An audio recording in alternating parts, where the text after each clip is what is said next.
Hello everybody, SirMonkeySuit or Zappy here, back again with Tokyo Ghoul Re. We're on episode 6, and yeah, we're just going to get straight into it because I don't need to talk about what happened in last episode, because that will be talked about at the end of this episode. I'll talk about episode 5 and episode 6 at the end of this video here. So, yeah, nothing to talk about, we're just going to get straight into it.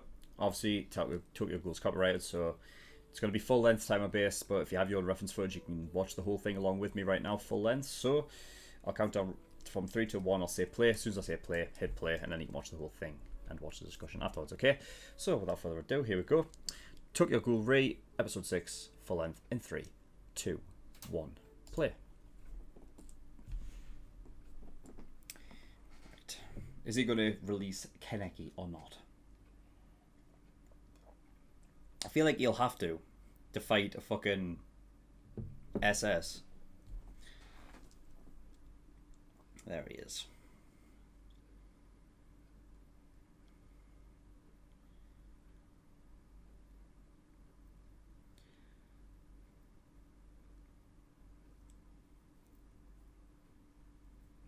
Do it. Do it! Because I prefer Kaneki.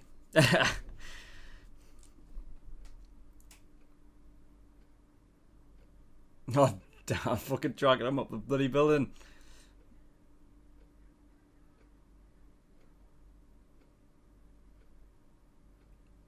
Oh, right, okay, so we're doing this inside the theatre then.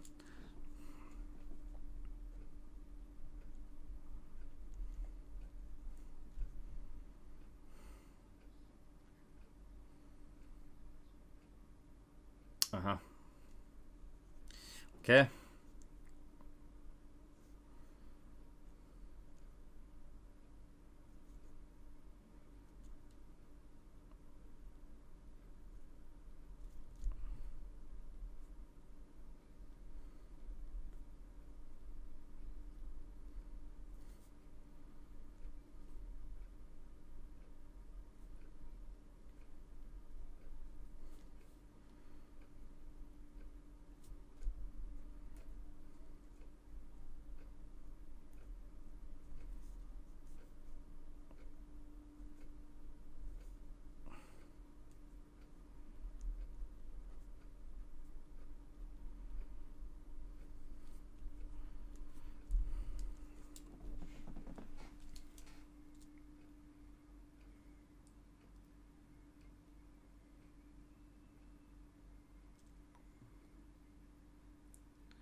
Beyond the boundary.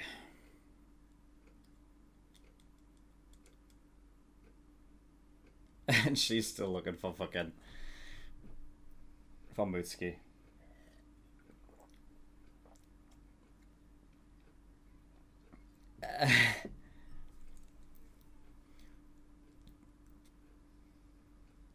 As if they're good off the fight.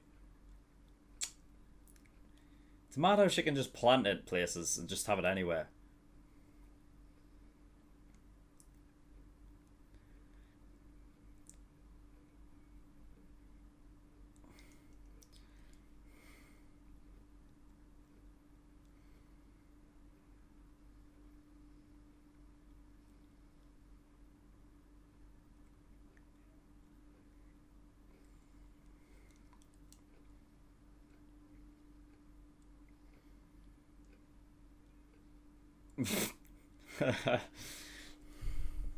Oh shit. Fucking hell.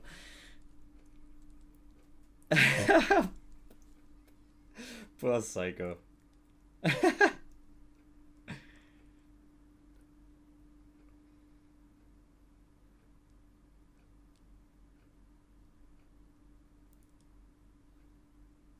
Was he gonna learn something about it?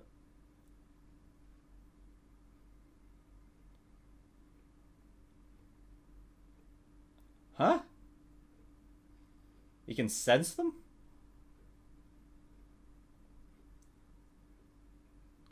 Meanwhile, with Urias getting chomped on.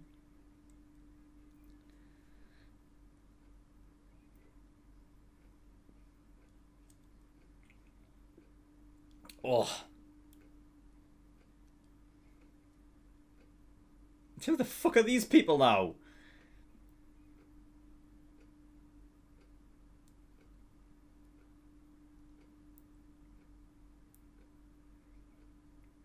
For fuck's sake. Oh shit. Nice.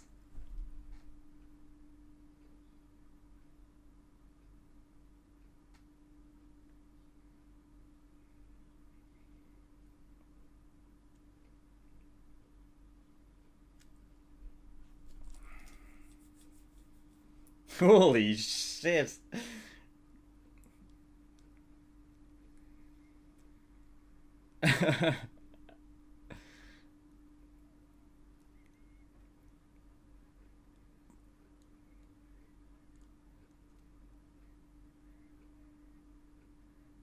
Bloody hell, he's just wallowing in just this so much self-indulgence. He's like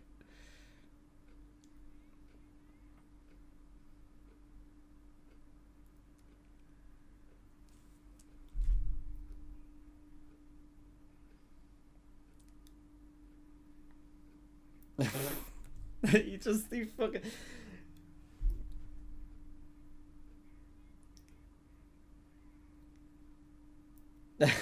fucking hell. Aurier just thinks he can take on anybody. He relies too much on this power as like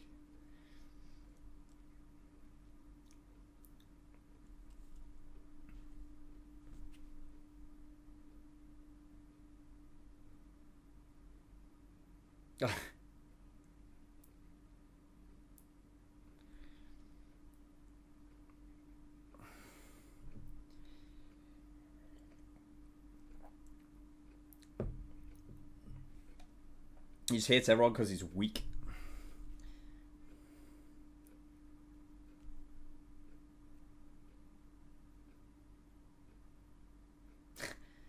Thanks, Aurier. Thanks for that. It's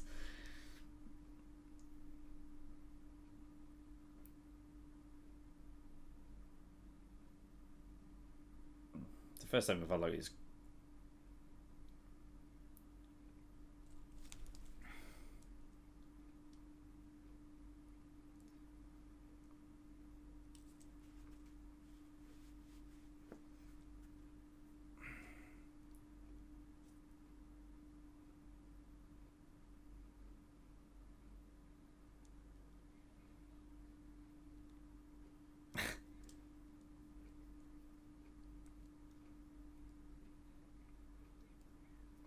Where did Suzia go?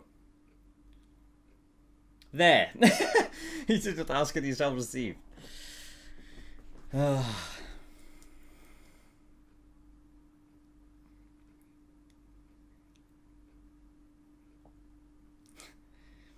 have a feeling Psycho's gonna be like the most powerful of them all.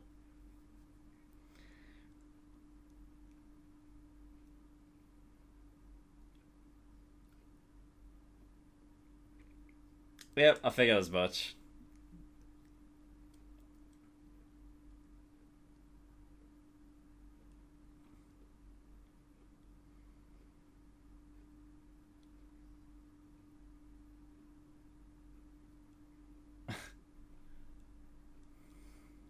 My man.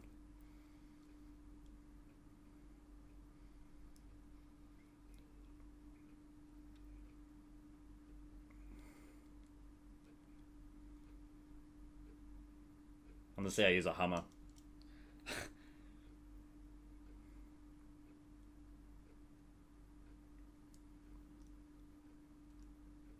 I like the music.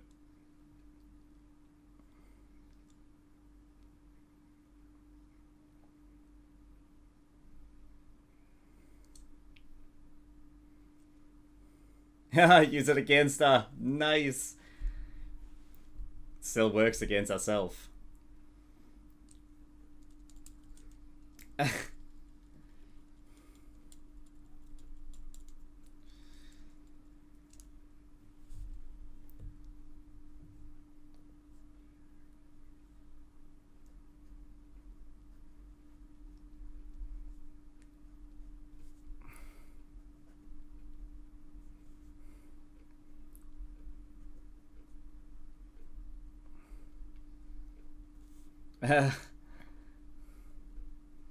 Isn't Ayato supposed to be protector now? But he went and fucking... Oh shit, there goes the tail. But he went and saved Naki or whatever his name was. It's like Elton John.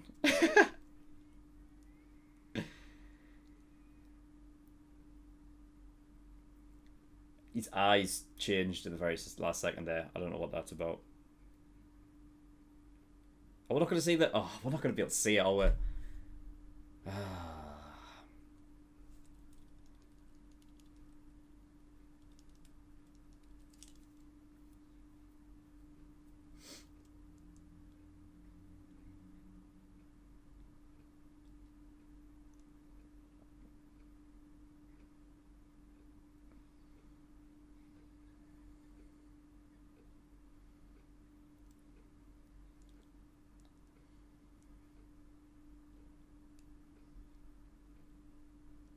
Oh god, it's the same for both. Oh no!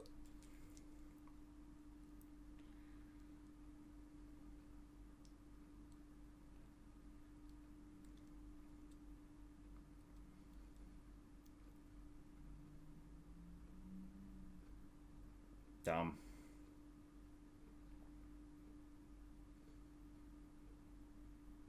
I actually felt for her like more than more than anyone else. Why? God, the power of just a simple flashback. Fuck's sake.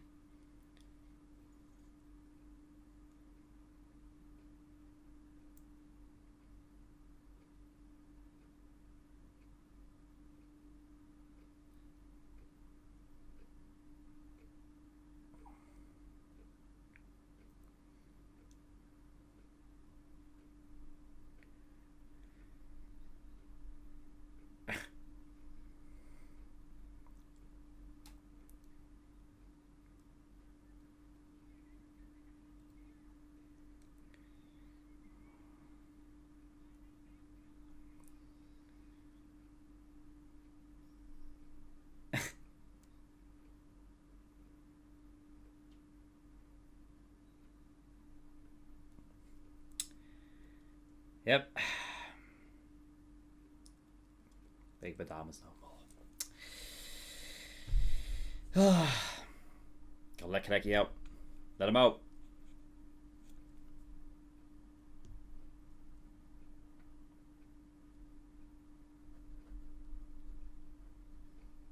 Oh shit.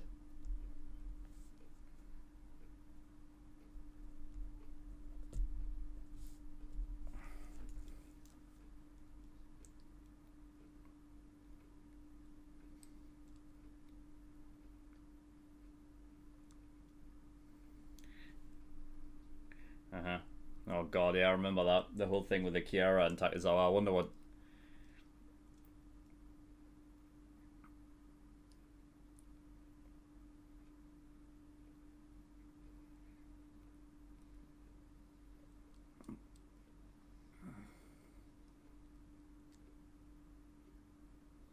Who is this? Oh, the Scarecrow dude. Fucking what? It's just another character to fucking... that I have to remember. Not that I can forget him, like, I guess, but...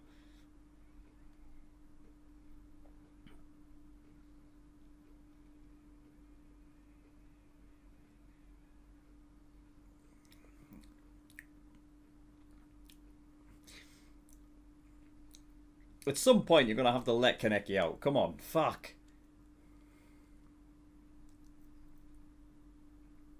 So it was him... So what we're learning here is that Kaneki was helped by the same doctor as Takizawa was, and that's why they're similar. Oh, I guess that's why they're compared.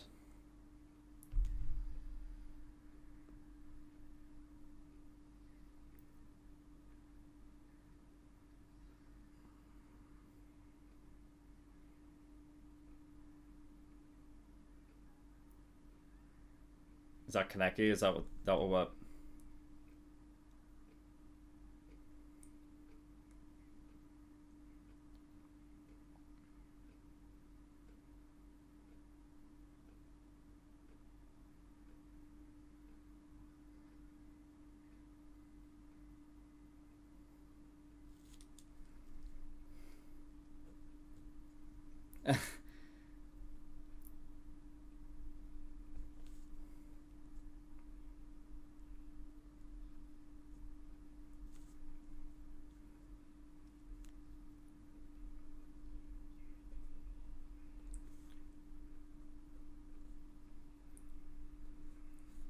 Come on, let.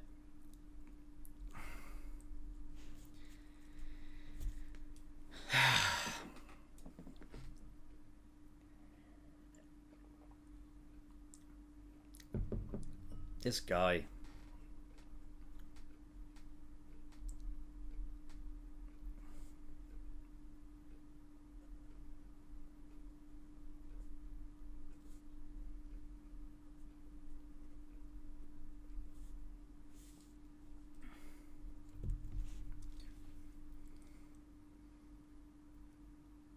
How does this guy get to be where he is?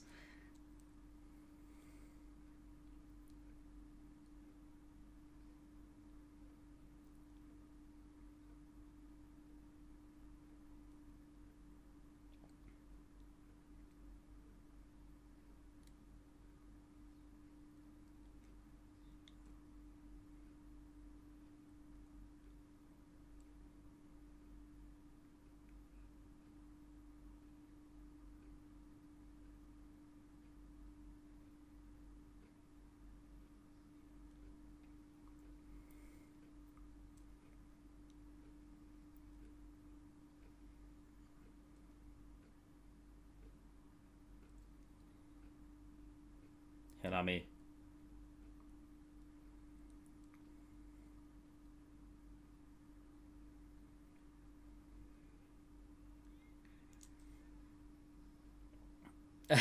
Damn.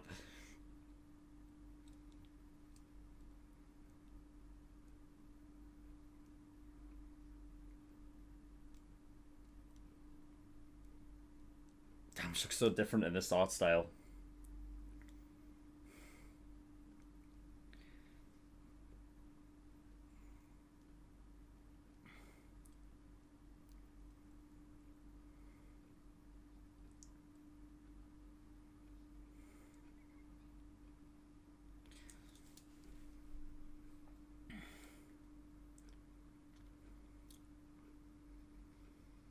Oh shit!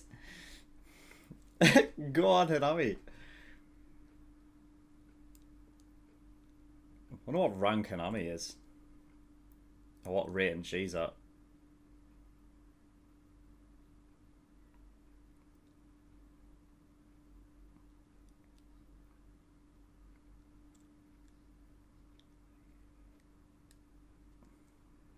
Oh shit.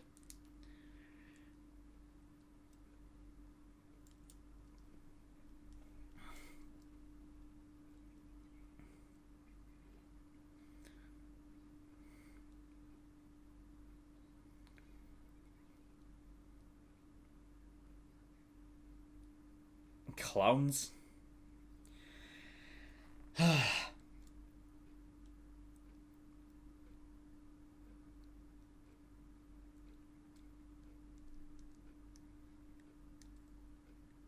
Why do they call him the owl now? Why is there another like owl?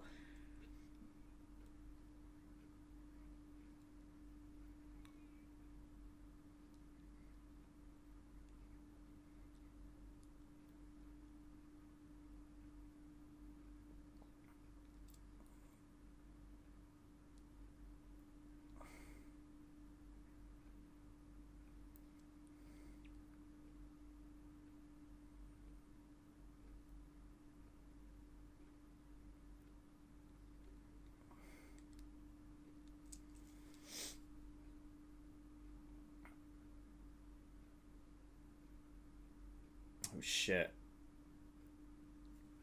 This song again.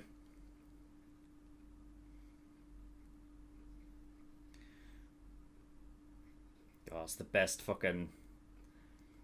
it's the best opening.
I think it's just best to just let him... Yeah, fucking... I think Heisei needs to disappear, really. Just...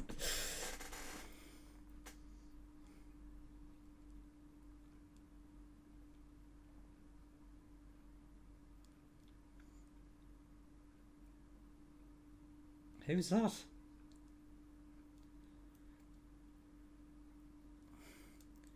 What?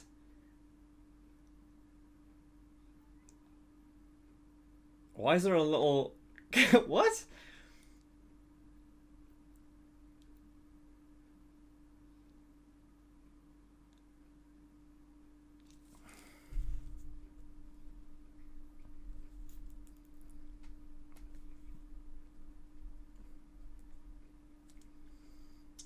Takizawa's mask thing's on the other side now. It's on the other side of his face before.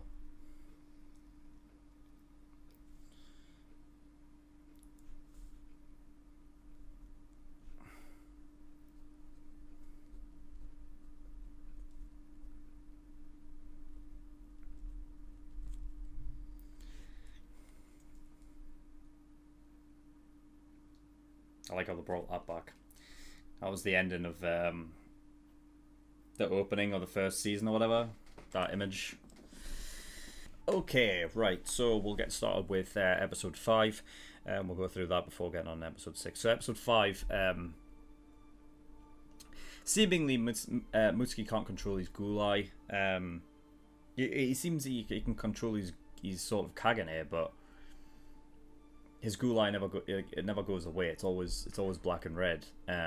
It's obviously why he always wears the patch. But I was wondering if it was something where he just doesn't have like any real control over his Kagane. And I thought maybe that his Kagane was something revolving around healing, because you know it was the what's his name, Tsukiyama's mate, basically pointed out that he healed quick.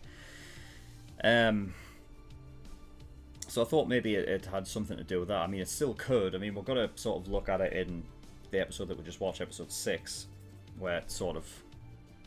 Obviously it always comes out the back, but some Kaganes just work different than others. So it wouldn't surprise me if there's one that's just a bit more better at healing. And I feel like just due to his personality, it's sort of... You can imagine him with something like that.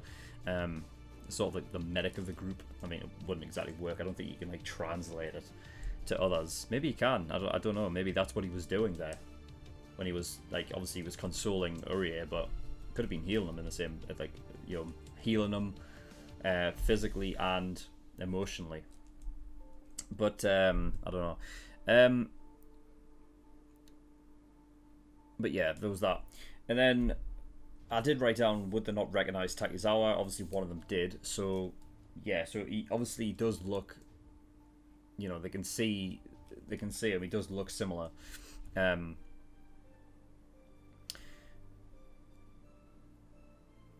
But he didn't have any real sympathy because he knew them from back then.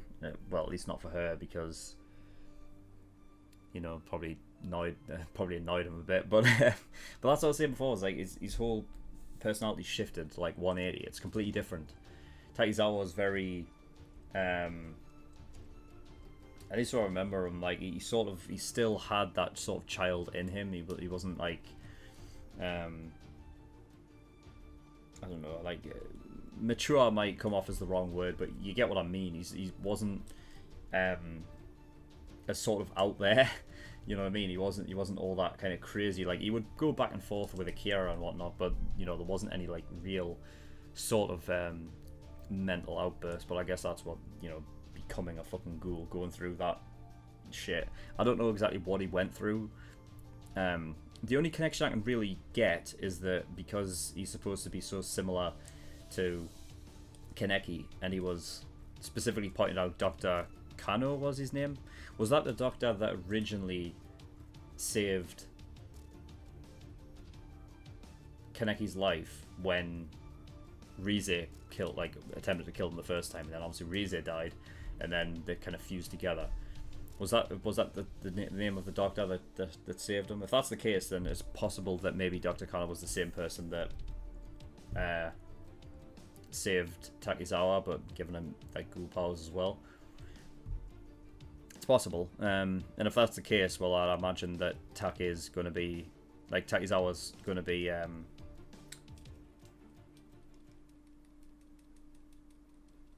Kaneki's sort of, you know, main villain, opposite side of the coin.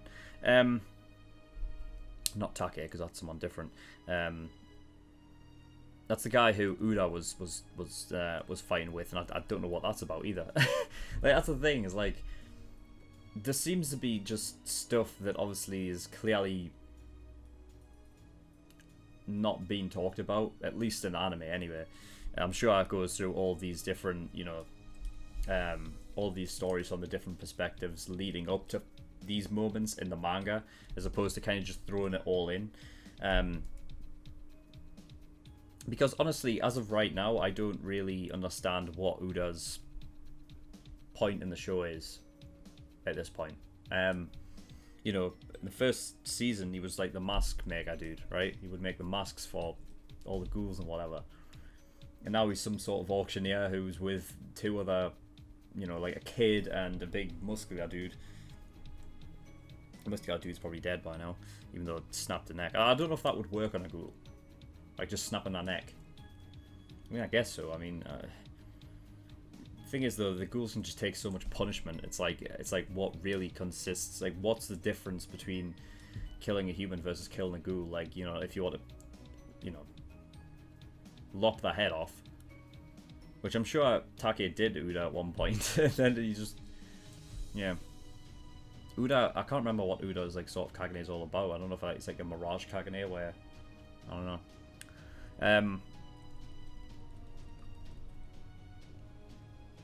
But yeah, I think when it comes down to it, what I might do is, you know, because I'm not a manga reader, but I'm beginning to think I should, you know, I'll still just react to the show and whatever, but after I've finished and whatnot, I might just, you know, just buy the manga and just, you know, read that, because I feel like there's just so much. And then like afterwards, I'll just do a video explaining like, you know, the things, like differences and whatever, like I liked and whatever. But I feel like because obviously the way they decided to adapt Tokyo Ghoul, I feel like it's completely like the events obviously that happen in the manga and in the show will obviously be, you know, translated and whatever. But I'm guessing they miss out a lot in the show. I'm guessing they don't go through every fucking, you know, arc, which is what they, I don't know, because a lot of the time anime shows in particular tend to more often than not be made for, you know, the sole purpose of getting people to buy the, you know, the book version. So like the manga or the light novel, that tends to be the case. So it's possible that they've missed out a lot. I feel like they have, because as of right now, especially considering this whole auction thing, you've got so many different groups of people doing separate stuff. Like, yeah, they're all fighting, but they're all fighting for different reasons, and you've got like flashbacks of people like just popping up, like, you know what I mean? And I don't get it. Like, the guy who Takizawa killed, the first guy Takizawa killed at the end of episode 4, like, that guy like had a flashback to like a young Arima, I think it was, right? And, you know, like, I'm supposed to care about whatever the fuck he's. I don't know what the hell that's all about, you know what I mean? It just feels like there's elements of story that's just thrown in the anime in particular, that I don't really care for. But, you know, because I don't think they've taken the time to really settle it in, you know what I mean? So yeah. What else? Yeah, Urie. So his whole thing, obviously wanting acknowledgement. You know, this whole thing about like wanting to be acknowledged for, you know, I mean, I guess it all stems from the fact that, you know, there was a team of CCG agents that left his father at one point, and obviously he has this thing with Kuroiwa, who, because Kuroiwa's dad was also in the same squad, but they left him, so obviously Urie needs to have a problem with Kuroiwa, even though, you know, that's it's a ridiculous way to hate someone, but, you know, that's what it is. Urie obviously separating himself from everyone. He has a problem with everyone because of that, you know, but yeah, it was a bit I mean, before, whereas looking at Urie's point of view, at least in the first 2 episodes, I was interested in him, and then 3 and 4, I was like, what are you doing? Like, why do you have to be such a fucking bitch about everything? And then in this one, I'm like, alright, you know, it did, you know what I mean? It was a bit sad, like, watching, you know what I mean? Just because he's not strong enough, you know what I mean? I think in some regard, everyone wants to be, you know, stronger than fucking everyone else, you know what I mean? But it's going to be interesting to see how he takes this going forward. He should have a special connection with Mutsuki at this point, I think, so we'll see what happens. So is Mutsuki's name actually Toru then? Like, does he have, like, is his other name Toru? In that case then, why is it that Torso, that bloke, how does he know that is his name? And why does he care so much? It's just mental. I don't know. You see, these are the things that the anime just doesn't explain. So, yeah. What else? We've got Takizawa, who is he's rated SS. I did write down, like, how did he get so powerful? I'm guessing it's because he went through the same process as Kaneki did, so there's that sort of connection there. But he's also known as the Owl. Why? Why? I mean, I guess his mask kind of sort of like, the thing that comes off of him sort of resembles it, but fucking hell, do we really need another owl? Another one?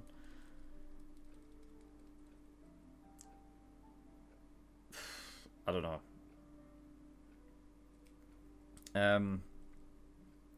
It just seems like that doesn't help the situation because of how much information is being thrown at you all at once, that the last thing you want is another person known as something that you, like, that's already been established.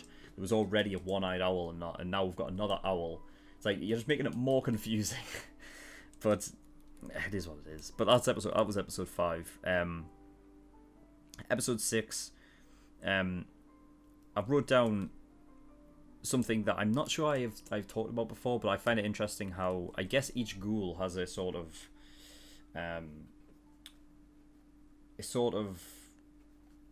nesting place, almost like a dream space, where their sort of their ghoul self sort of hangs out, like, I guess, where it's dormant a bit and it's not, like, being let loose. And with Kaneki's, it's his torture chamber that was obviously at the end of season 1, that he was with Jason, just like Rize's was with, like, the Field of Flowers and whatever. So I just find it interesting that it doesn't just have to be, like, in a dialogue fighting with yourself, but the fact that you always have that sort of, that ghouls themselves sort of have that place, and it sort of is a not, I guess, is quantifiable the right word? Like something that actually does exist where their ghoul state remains dormant. I just thought it was interesting though, just because of how, like, where it was placed and whatever. And also the fucking they used Unravel again. Always good when that pops up. What's his name? The new squad leader, Shirazu. He did well. He took the reins in that fight against the Nutcracker and whatever. I'm still a bit confused as to how he recognized did he just sense it, or did he feel vibrations throughout the fucking, so he could tell, or what? Because he just knocked on a bit of a wall and he could sense where the things were around him. I'm a bit confused as to how he figured that one out. But he did it, and he used it against her, which was great use of it. I love the fact that, like, even though she placed them, she's not immune to them. Like, she can also be caught in her own trap. And also with Shirazu, like, also giving, even though it was a bit of a roundabout way and a bit of a shitty way to do it, he did get Psycho on, like, to fight and whatever. Bless her as well. She was like, what does all that entail? I love it. But of course, Psycho would have the most potential out of all of them. Like, there's been shows that I've watched that have do the same thing, where the most unsuspecting one, well, the one that should be the most unsuspecting, like the one who's like lazy, or the one who doesn't talk much, or is the one that obviously is the most powerful. So yeah, but it's weird. That whole thing with the Nutcracker was sad. Like, she just wanted to be beautiful. Yeah.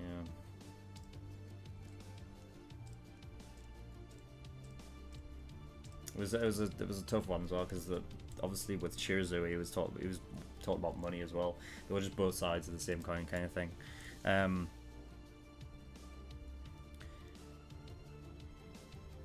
So yeah, I thought fucking Investigator Washu was a dick. Like, how did he get into that position?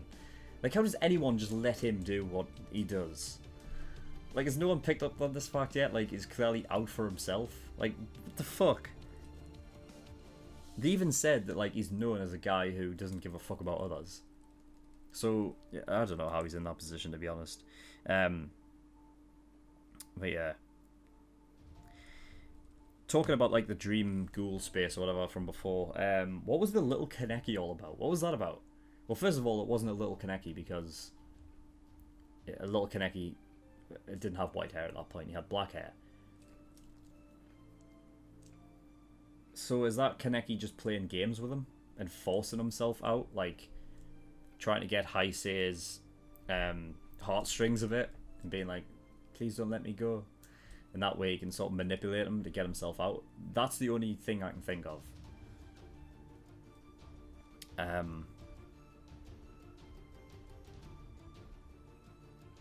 Because otherwise that doesn't... There was another thing running through my mind there. I was like, is that supposed to be a Rima or what? There's too many characters, I think. I think there is. I think there's just too many characters. Like, if you're having this many characters, then... like, I'm just saying this from the anime point of view. Because I'm sure the manga's, it's gotten up to this point. You can kind of... You kind of get a feel for every character before shit like this happens. I feel like in the manga that's what'll happen, because people swear by it and people obviously have problems with the anime. But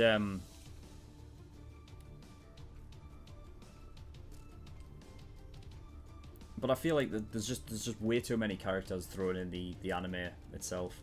If they were going to have this many characters in the anime, and I guess if that's what they're being like faithful towards the manga, is like throwing in every character, then they really should have... I think that the pace is too quick, if that's the case. Like, they should really slow shit down and actually introduce it to characters. I think that's why Season 1's still the best one. At least so far, anyway. You know what I mean? Because I feel like, you get introduced to characters slowly. It's not just like a barrel of characters just thrown in your face. of course, I know who the characters are and whatnot, but like, you know, I think this is sort of like the initial problem of where they're telling the story is like they're just thrown in, and then some characters are just thrown in just for the sake because they're there, but they don't have any real. You don't really care about them in this situation because why are they there, and what connections do they have to the people that are fighting? I don't know. So yeah, I think the anime itself struggles pacing issues. I think it just moves way too fast for you to really give a shit. You know what I mean? That's just how I feel anyway. And the last thing is that his Heisei's resolve to like remain Heisei and not give in to Kaneki is something that I don't entirely understand. The only thing I can really gather from it is the fact that he doesn't want to, like, I don't know if he feels like if he lets Kaneki back in, Heisei disappears, and therefore everything involving Heisei disappears as well. Meaning that this family that he calls them, so Shirazu, Urie, Saiko, and Mitsuki, and then Arima as well. Like, I guess that's why he's holding on, because I feel like if he lets Kaneki in, obviously Kaneki's it's Kaneki, innit? Like, I'm sorry, but Heisei is not a. I mean, he's a character like in this show that way, but he's not like. It's Kaneki, just with false memories. It's like what Code Geass had in season 2 of episode 1. It's like he was just living an entirely different life with, like, you know, different people around him, but he thought that was real. That's what it is. It's still Kaneki.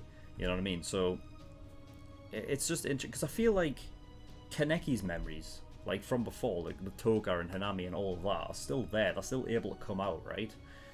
They're not there permanently, I don't think, but they're able to come out. Like, because then what constitutes, like, what constitutes the Quinks squad from being more important than his antique family? You know what I mean?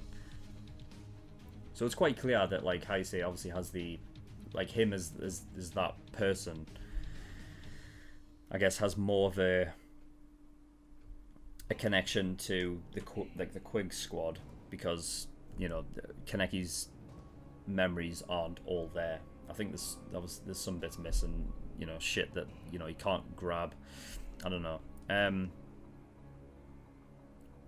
And one thing's actually just come to my mind as well. I was going to end there, but one thing that come to my mind as well is the Scarecrow dude. I don't know why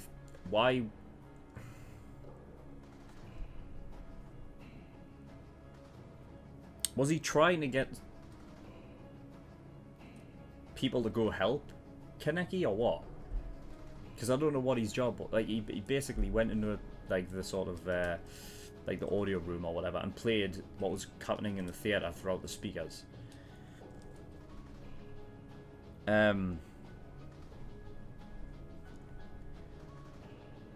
So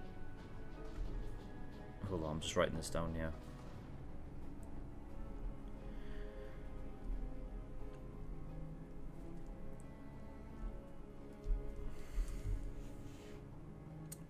Because then I don't know, and he fucking sounds creepy as well. But yeah, I don't really get what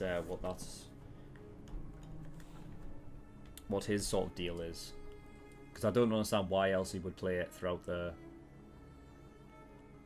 Although, you know, Takizawa did say that, you know, he was thankful that the Scarecrow dude did that. So I don't know. It could be from either side, really. But I thought it might have been more to try and get people to go save him. Although then I guess I don't know why the Scarecrow dude wouldn't do it himself. So I don't know. Maybe not then. But yeah.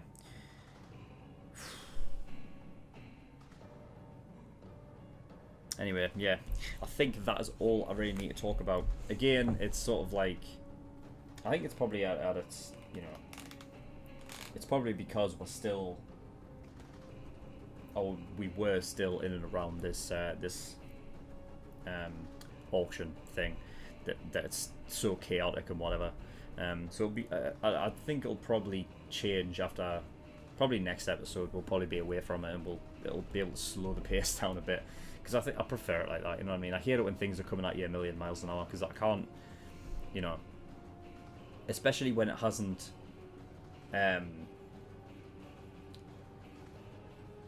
When it hasn't given you any exposition on a lot of the characters, or why they're there, or why they have interactions with the other characters that are happening. There was only some of them that I could even gather. I wouldn't even have known what Takizawa was on about unless, well, I guess they did point out it was Takizawa from then, didn't they? But yeah. But yeah, that's all I've got. So yeah, thank you everybody for watching. In the description below I have links to certain things. One of them is the Discord. I urge everyone to go over there, especially if you want me to react to a certain show, because that's where polls and things start. And also if you just want to come out and talk to me, our community are free to do that as well. And Patreon. So if you do want to support me, you can do with the Patreon. The Patreon link's in the description there. If you do want to support me, there's a bunch of little tiers and whatnot that you can choose from, and depending on that, you can get like different rewards. So obviously, early access, that's the $5 a month. That's the most popular one. So for that, you gain access to all of my Patreon shows a week early. So obviously, you get them a week early. And for Code Geass and Psychopass, you get 4 episodes a week as well, along with them being a week early. So yeah, if you're coming for more reactions from me more frequently, that's where you want to go. $10 a month, that's a full length. So if you want to see my full length reactions to all the shows I do, then that's where you want to go. Everything I react to gets a full length. $15 a month, that's the exclusive tier. So for that, you gain access to another show I'm currently doing, which is Parasite. That is nearly finished now. So once that's finished, actually, that'll be going up on YouTube for the general public, because it's only exclusive while it's airing. Also, all OVA reactions and all movie reactions go into the exclusive tier as well. $50, that is the elite tier. So for that, you get a choice of a show that you want me to react to, and I will react to it. It'll go at the back of the list. I think it's about 7 or 8 shows, so it might take me a while to get round to it, but I will get round to it eventually. But if you want to jump the list and go at the very front, then it's $100 for the God tier, and that means that your show will be reacted to next. But yeah, but that is all. So thank you everyone for watching. I'll see you all next time. Bye bye.